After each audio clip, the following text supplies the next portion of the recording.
Good morning class. आज का अपना टॉपिक है वायरियोइड। ठीक है, वायरियोइड क्या होते हैं, कैसे मल्टीप्लाई करते हैं, ये सब अपन पढ़ेंगे। वायरियोइड जो हैं ये स्मॉलेस्ट इन्फेक्शियस एजेंट होते हैं, वायरस से भी स्मॉल होते हैं। ठीक है, और नेचर में पाए जाते हैं। ये इतनी चीज़ आपको याद रखनी है कि it is a smallest infectious agent and it is a smaller than virus and exist in nature. अब यहाँ पे देखिए वायरस, ये जो वायरियोइड हैं इनको सबसे पहले T O. Diener and W B. Raymer ने देखा था 1971 में फर्स्ट टाइम, और इनको इन्होंने डिस्कवर किया था पोटैटो स्पिंडल ट्यूबर वायरियोइड्स को सबसे पहले डिस्कवर किया गया था, जिसका फुल फॉर्म है PSTV। ये पोटैटो के अंदर डिजीज़ फैलाता है, और ये जो वायरियोइड है डिफरेंट होता है बाकी कन्वेंशनल वायरसेस से। इनके कुछ स्पेसिफिक फीचर्स होते हैं, इनको अपन एक एक करके डिस्कस करेंगे। वैसे सबसे पहला तो है कि वायरियोइड्स जो हैं इनके आरएनए के चारों, इनका जो आरएनए है एनकैप्सुलेटेड होता है। ठीक है, ऑर्गेनिज्म के अंदर virion like particle are not detected in the diseased tissue, यानी कि डिजीज्ड टिश्यू में हम वायरियोन लाइक पार्टिकल्स को डिटेक्ट नहीं कर सकते, पहचान नहीं सकते। ये जो इन्फेक्शियस आरएनए है इसका मॉलिक्यूलर वेट लो होता है। ठीक है, स्मॉल साइज होता है इसका, इसलिए इन्फेक्शियस आरएनए रेप्लिकेट करता है खुद से। ठीक है, इन्फेक्टेड सेल में खुद से ये रेप्लिकेट करता है, इसको हेल्पर वायरस की रिक्वायरमेंट नहीं होती है। इन्फेक्शियस आरएनए जो है इसमें only one molecular species present होती है।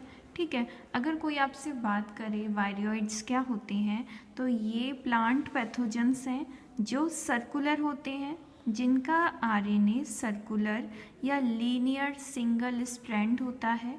इसमें प्रोटीन कोट नहीं होता, इसलिए इनको हम बोलते हैं नेकेड वायरस और मेटावायरस। ठीक है, यानी कि वायरियोइड्स प्लांट पैथोजन है जो कि सर्कुलर या लीनियर सिंगल स्ट्रैंड आरएनए होता है, इसमें प्रोटीन की कोटिंग नहीं होती, इसलिए इसको हम नेकेड वायरस कहते हैं।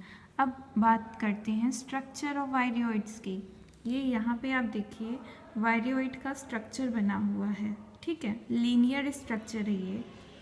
अब इसमें हम देखते हैं वायरियोइड्स जो हैं माइन्यूट होते हैं, सिंगल स्ट्रैंड होते हैं, क्योंकि इनके अंदर आरएनए प्रेजेंट होता है, और आरएनए कैसा होता है, सिंगल स्ट्रैंड। ठीक है, कोवेलेंटली क्लोज्ड सर्कुलर आरएनए इनमें पाया जाता है।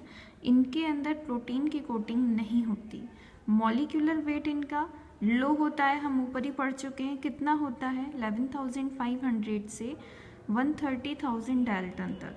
ठीक है, पोटैटो स्पिंडल वायरियोइड जो है 250 से 370 न्यूक्लियोटाइड से मिलके बना है, और ये एक small segment of RNA molecule की तरह दिखाई देता है।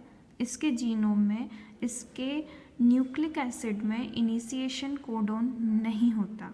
Initiation codon means AUG. इसका फुल फॉर्म क्या है, एडेनिन यूरेसिल ग्वानिन, जो कि प्रोटीन सिंथेसिस के लिए ज़रूरी हैं। इसको हम बोलते हैं इनिशिएशन कोडोन। जितने भी न्यूक्लियोटाइड्स हैं ये पेयर्ड होते हैं, और इनमें डबल स्ट्रैंड आरएनए प्रेजेंट होता है।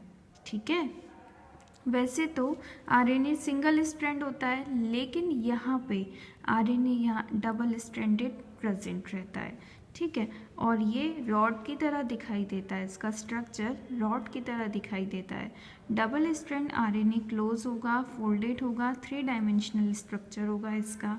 ठीक है, यहाँ पे 5 डोमेन्स पाए जाते हैं वायरियोइड्स में, जिनमें पैथोजेनिसिटी वेरी करती है। ठीक है, पी डोमेन में और एलटी डोमेन में, एलटी का मतलब है लेफ्ट टर्मिनल डोमेन, और पी डोमेन का मतलब है पैथोजेनिसिटी डोमेन। इनके अंदर वेरिएशन पाया जाता है। ठीक है, अदर डोमेन्स जैसे कि CCR central converse region, variable domain या फिर रिजिड टर्मिनल डोमेन भी पाए जाते हैं। इनका फोल्डेड स्ट्रक्चर प्रोटेक्ट करता है from an enzyme named single strand nucleus को। Like intron, RNA does not code for any protein. RNA किसी भी प्रोटीन में कोड नहीं होता, ठीक है। तो ये आपका डायग्राम है। मेनली अगर यहाँ से क्वेश्चन बनेगा तो सिर्फ इतना बनेगा कि आपको बताना है वायरियोइड्स क्या होते हैं, तो आप यहाँ पे डेफिनेशन लिख देंगे, कैरेक्टर्स लिख देंगे, ठीक है। स्ट्रक्चर के बारे में थोड़ा सा डिस्क्राइब कर देंगे। मैं ये नहीं कह रही कि आप इसका मॉलिक्यूलर वेट यहाँ से ऐसे लर्न कर लीजिए, आप इतना लिख सकते हैं कि मॉलिक्यूलर वेट इसका लो होता है, क्योंकि ऊपर हम ये पढ़ चुके हैं, ठीक है। और यहाँ पे अब अपन बात करते हैं, डायग्राम आपको इसका रेडी करना है ये वाला, ठीक है। अब बात करते हैं अपन मल्टीप्लिकेशन या रेप्लिकेशन ऑफ वायरियोइड्स। तो यहाँ पे दो तरीके से वायरियोइड्स में रेप्लिकेशन होता है। सबसे पहला तो है आरएनए डायरेक्टेड मल्टीप्लिकेशन। इसमें क्या होगा, इस हाइपोथेसिस के according RNA directly RNA polymerase में प्रेजेंट रहता है, ठीक है। लिमिटेड अमाउंट में प्रेजेंट रहता है नॉर्मल प्लांट सेल में, और ये आरएनए सिंथेसाइज करता है आरएनए मॉलिक्यूल से, ठीक है। प्रेजेंस ऑफ आरएनए मॉलिक्यूल यानी कि कुछ प्लांट्स के अंदर आरएनए मॉलिक्यूल की प्रेजेंस पाई जाती है। For example tobacco. अब है डीएनए डायरेक्टेड मल्टीप्लिकेशन। इस हाइपोथेसिस के अकॉर्डिंग ट्रांसक्रिप्शन जो है वायरियोइड्स का, इसमें कॉम्प्लीमेंट्री डीएनए प्रेजेंट रहता है, viroid RNA present in host cell. In infected cell के अंदर डीएनए बनता है फ्रॉम द इन्फेक्टेड, किससे, इन्फेक्टेड वायरियोइड आरएनए से, जो कि टेम्पलेट की तरह काम करता है। और ये प्रोसेस रिवर्स ट्रांसक्रिप्शन की तरह ही होती है, जिसमें आरएनए डायरेक्ट डीएनए पॉलीमरेज बनाता है और फिर उससे वायरियोइड आरएनए बनता है। यानी कि यहाँ पे आप देखिए, इससे समझते हैं अपन। सबसे पहले वायरियोइड आरएनए इन रिवर्स ट्रांसक्रिप्शन की प्रेजेंस में डीएनए बनेगा इससे, फिर डीएनए से क्या बनेगा, वायरियोइड आरएनए बनेगा। अब वायरियोइड्स जो हैं, इस टेबल को आप छोड़ दीजिएगा। वायरियोइड्स और प्लांट डिजीजेस। वायरियोइड जो है यूनिक फॉर्म है कंटेजियस फैक्टर, और ये बहुत इम्पॉर्टेंट है क्योंकि ये प्लांट्स के अंदर डिजीज़ फैलाते हैं। टोटल 30 डिफरेंट टाइप के वायरियोइड सीक्वेंस हैं जो कि क्रॉप्स को नुकसान पहुंचाते हैं। जैसे कौन कौन सी क्रॉप्स को नुकसान पहुंचाते हैं, पोटैटो, टोमेटो, कोकुम्बर, पीच, ठीक है। पीएसटीवी पैरासाइट है ऑन द मेंबर्स। कौन से मेंबर्स को इन्फेक्ट करता है, सोलानेसी के मेंबर्स को और कंपोजिटी के मेंबर्स को। और वायरियोइड डिजीज़ के जो सिम्टम्स हैं ये सिमिलर होते हैं वायरस की तरह ही। जैसे सिम्टम वायरस के इन्फेक्शन से क्रॉप पर दिखते हैं, वैसे ही वायरियोइड्स के सिम्टम्स होते हैं, ठीक है। कोई वेरिएशन नहीं होता। यहाँ पे हम बात करते हैं, इनके सिम्टम्स का वेरिएशन डिपेंड करता है कल्टीवर्स पर, स्ट्रेन्स पर, या फिर एज ऑफ इन्फेक्शन पर। ये जो सिम्टम्स हैं मोर एक्यूरेट होते हैं स्टेम और पेटियोल या फिर प्लांट के दूसरे पार्ट्स पर। इन्फेक्टेड ट्यूबर जो है पोटैटो का इलोंगेटेड हो जाता है, दोनों एंड उसके पॉइंटेड हो जाते हैं, उसमें बहुत सारी आइस लाइक स्ट्रक्चर दिखता है, ठीक है। वायरियोइड्स कंटेजियस होते हैं और इनका ट्रांसमिशन मैकेनिकल इंजरी और कांटेक्ट के थ्रू भी हो जाता है। कई बार पॉलिन ग्रेन के थ्रू या सीड्स के थ्रू भी, डिजीज्ड प्लांट के सीड्स के थ्रू भी इनका ट्रांसमिशन हो जाता है, ठीक है।